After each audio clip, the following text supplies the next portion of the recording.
యువకులే రేపటి భావి భారత పౌరులు.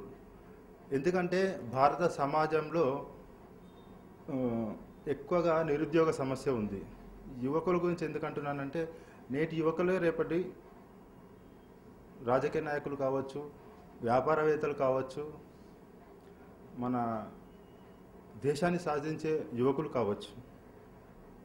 ఈ యువతీ యువకులు ఎవరైతే వాళ్ళకు వాళ్ళు ఇంప్రూవ్ చేసుకుంటారో మన భారతదేశం నిజంగా గర్వించదగ్గ దేశంగా మారుతుంది. ఈ విషయం మీతో ఎందుకు అంటున్నాను అంటే విదేశాలలో పేరెంట్స్ కేవలము విద్యార్థులు చదువుకునే దశ వరకే వాళ్ళకు హెల్ప్ చేస్తారంట, దేని విషయంలో మనీ పరంగా.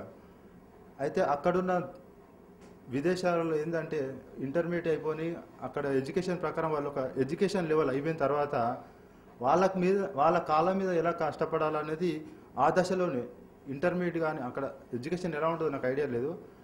ఇంటర్మీడియట్ ఉండని ఇంటర్మీడియట్ తర్వాత వాళ్ళు వెంటనే జాబ్కు బయలుదేరుతారంట. వాళ్ళ కాళ్ళ మీద వాళ్ళు కష్టపడి ఎదగడానికి వాళ్ళే ప్రయత్నిస్తారంట. అదేవిధంగా మన భారతదేశం కూడా అలాంటి అభివృద్ధికి సంబంధించిన విషయాలు వస్తే నేను కూడా సంతోషించే వాళ్ళలో నేను ఒకరిని. అదేవిధంగా